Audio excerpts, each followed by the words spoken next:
family. We were just all at home, the kids. My sister-in-law was in the house, my two children, and Hood was there. I think, as I recollect, I just got on a car and went to work. The 30th of September, I was at home with my children. The 30th. That evening of the 30th of September, I was invited to go with some other embassy people out to a shadow play being staged in a village outside of Jakarta.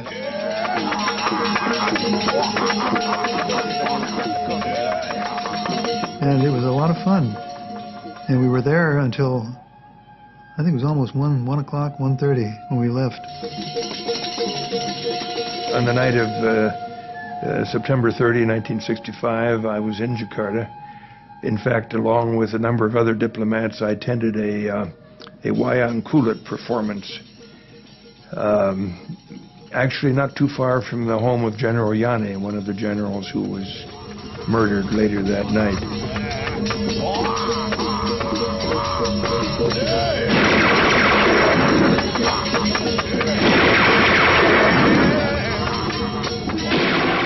On the 30th of September 1965, 6 of Indonesia's most senior generals were dragged from their beds and brutally murdered.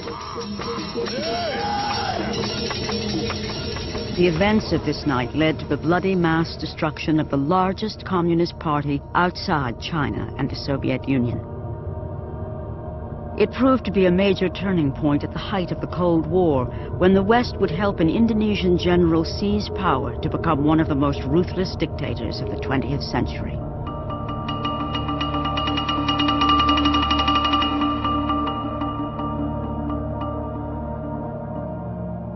The United States, Britain, and Australia had desperately wanted to see the overthrow of this man, Sukarno, the first president of Indonesia.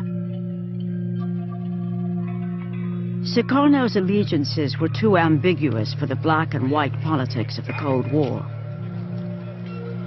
500,000 of his supporters were to be brutally slaughtered when his balancing act failed.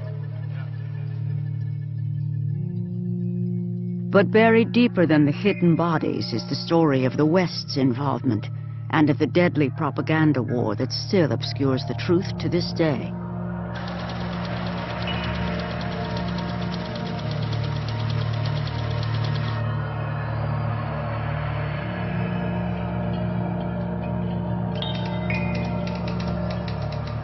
Popular understanding of what happened came from the reporting of a few Western journalists who were in Indonesia at the time. But it was a difficult story to cover, and what they did report was manipulated, cut, and buried in the back pages. This film tells the tragic story of what many would still prefer remain buried as a forgotten footnote of the Cold War. The man who came to power, General Suharto, established one of the most durable and corrupt family regimes of our time. He and his army have the sinister distinction of murdering more of their own people than any other regime supported by the West.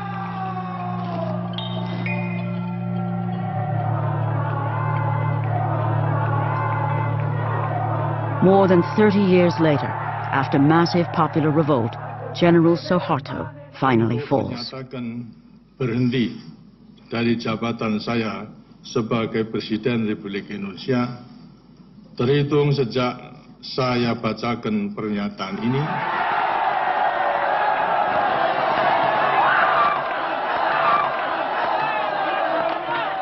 With General Suharto out of power, some Indonesians now feel bold enough to question the corrupted versions of their history.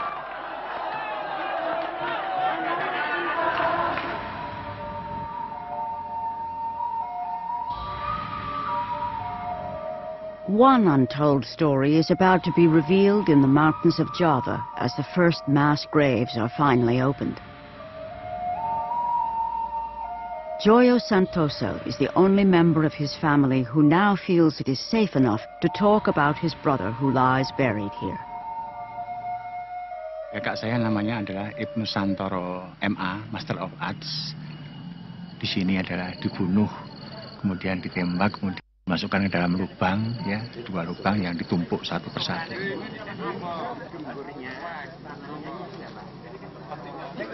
Ibnu Santoro was dumped in this hidden grave, along with 22 others branded as communist sympathizers.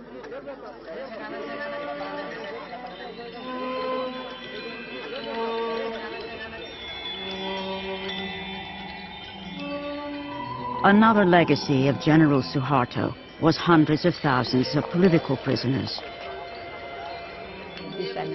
One of those was Dr. Sumiyosi, who was a pediatrician in the capital, Jakarta. Yeah, I stayed in prison 11 years in 10 places. Yeah, okay. Yeah. Dr. Sumiyosi was arrested without warrant, then detained without trial for allegedly being associated with the Indonesian Communist Party, the PKI. My crime is only that I was member of the HSI, and the HSI, it is the Indonesian Scientist Organization. It's a legal organization, but they think that the HSI was a branch of the PKI because HSI always worked for the people, and the army, they are very stupid. They are very stupid, very, very stupid. It is only now, too, that those forced into exile are finally free to return.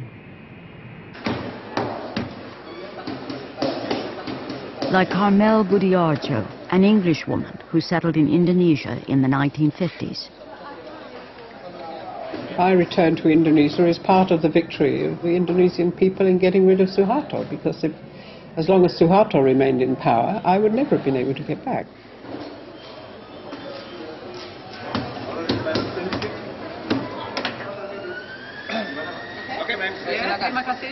Carmel Budiarjo spent 4 years as a prisoner of Suharto. My name was still there on the blacklist, even though I have a visa. They were under the impression that they would have to go to the commander of the army to get clearance for me. And then suddenly, everything vanished. All the problems vanished, and they said, oh, you can go in, it's all right. Carmel is now a human rights campaigner.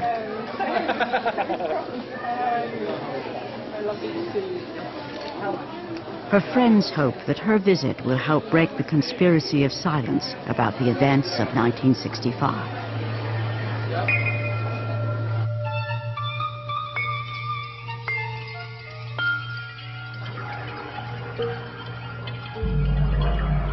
Who was this leader of Indonesia that the anti-communist West was keen to depose?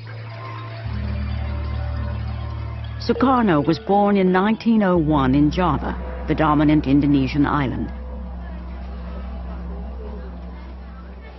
He grew up under the demeaning rule of Dutch colonialism.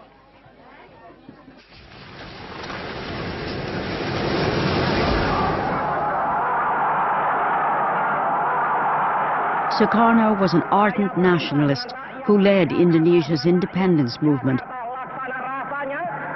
He became president of the new Republic of Indonesia in 1949. Belum ada yang menandingi Soekarno sampai sekarang. Dialah yang mengerti nasion Indonesia itu.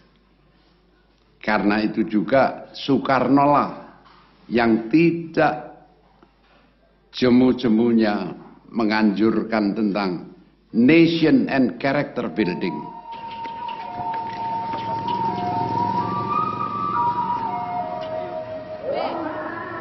President Sukarno's ambition was to unite a new nation from a clash of cultures, languages, and the world's main religions.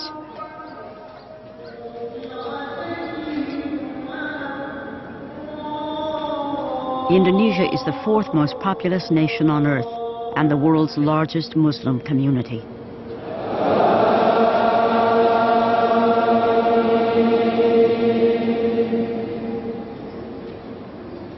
Kepribadian banteng. Maka karena itu, ayo maju terus, jebol terus, tanam terus. Sukarno thought he could preserve his own one-man rule by balancing the competing ideologies inside his country. I tolerate all ideologies. The nationalist ideologies, the religious ideologies, the communist ideologies. So far, they are not making trouble or damage to the Indonesian state. Sukarno's balancing act might have succeeded indefinitely if the Cold War hadn't been raging outside Indonesia, where the domino theory held sway. Here's Indochina. If Indochina falls, Thailand is put in an almost impossible position. The same is true of Malaya with its rubber and tin. The same is true of Indonesia. If this whole part of Southeast Asia goes under communist domination or communist influence, Japan must inevitably be oriented toward the communist regime. America says welcome in a big way to President Sukarno. Vice President Nixon and State Secretary Dulles are on hand at Washington's National Airport. As leader of the highly strategic Indonesian domino, Sukarno was courted by leaders on both sides of the Cold War. He attempted a policy of neutrality, believing this was the best way for his young nation to gain assistance from East and West. May God give us, America and Indonesia, the best friendship which has ever existed between two nations.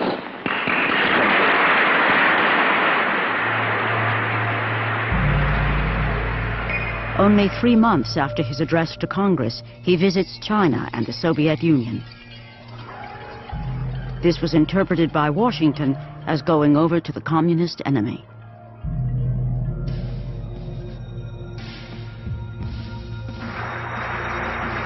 The United States becomes even more alarmed by the success of the Indonesian Communist Party in 1957 elections. Indonesia is now seen as a questionable ally.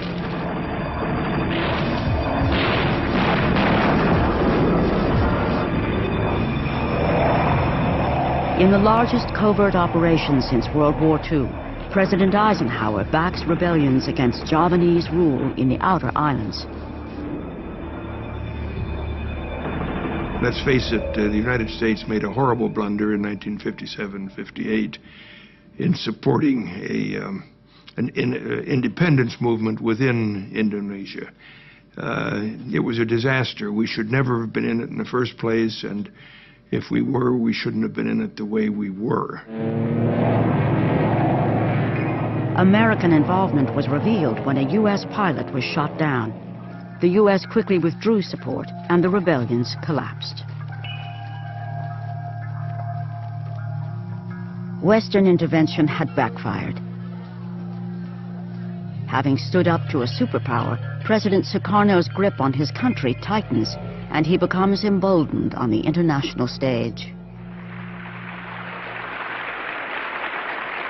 Sukarno uses the United Nations to protest about Western intervention in his region. I hate imperialism. I detest colonialism. And I fear the consequences of their last bitter struggle for life. We are determined that our nations and the world as a whole shall not be the plaything of one small corner of the world.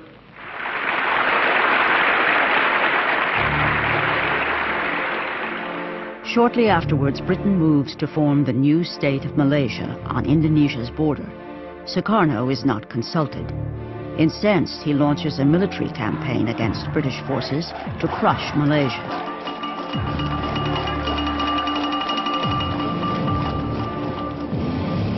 Britain's top propaganda specialist, Norman Redaway, is sent to Singapore to take charge of Britain's propaganda war.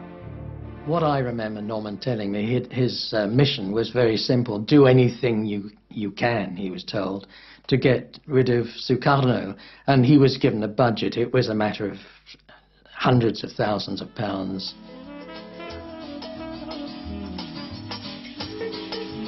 Sukarno had a well-deserved reputation as a womanizer. The CIA had tried to undermine him in the eyes of his people by producing a pornographic film with a body double wearing a Sukarno mask.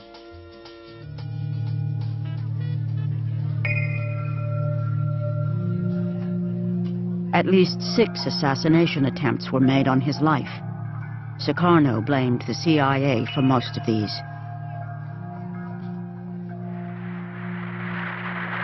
Sixth National Congress of the Indonesian Communist Party open. By the 1960s, under the leadership of Chairman Aidit, the PKI had become the largest communist party outside China and the Soviet Union, with over 3 million members.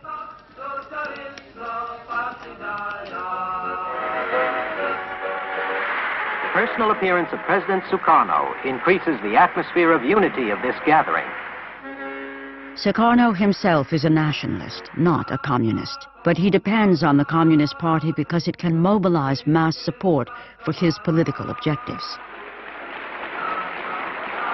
In return, Sukarno protected the PKI by banning anti-communist press and by restraining the army, also a potent political force in Indonesia. The chairman of the Communist Party had outlined a new approach of a kind of parliamentary road to power. At the same time, the Indonesian army was fairly unique because it operated also like a political party. And in that sense, the Communist Party and the army were in competition with each other, all from the village level up to the capital city. The West, as well as many Indonesians, fear the country is in danger of falling into communist hands. Supporting the army is seen as the best hope for the anti-communist cause. With the PKI growing rapidly under Sukarno's protection, the lines are drawn for an inevitable showdown.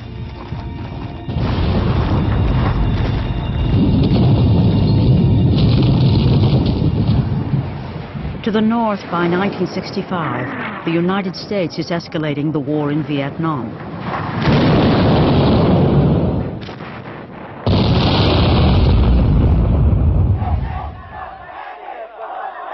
In protest, U.S. buildings in Indonesia become a target. There were mass demonstrations, thousands of screaming demonstrators that would throw rocks at our embassy, and several with flaming rags around them.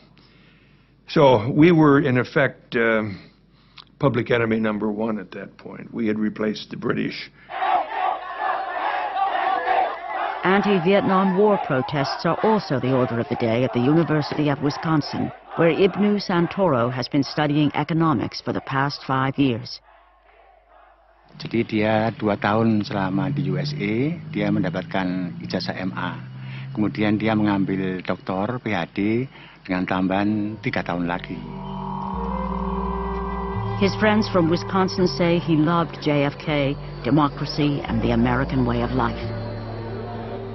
But Ibnu's fate was to be sealed by the politics of his day. Tapi karena ada konfrontasi antara Amerika dengan Indonesia pada waktu itu, jadi semua mahasiswa yang di Amerika, Indonesia ditarik lagi ke Indonesia semuanya, termasuk kakak saya, berikut dengan keluarganya. Returning home to a country being polarized by Cold War politics, Ibnu gets a university job by joining the Indonesian Graduates Association, a group associated with the Communist Party. Tensions were also rising in the countryside where the PKI had been enforcing President Sukarno's land reform program.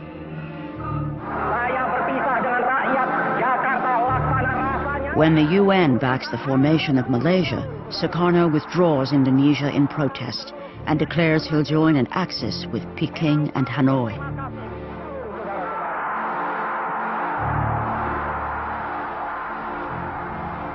President Sukarno has now gone too far for the West. For nearly 15 years, he'd balanced both sides of the Cold War. By 1965, Sukarno appeared to be siding decisively with the communists. The West, with Machiavellian logic, hoped the Indonesian army would step in. If the PKI mounted an unsuccessful coup, it would provide the perfect excuse.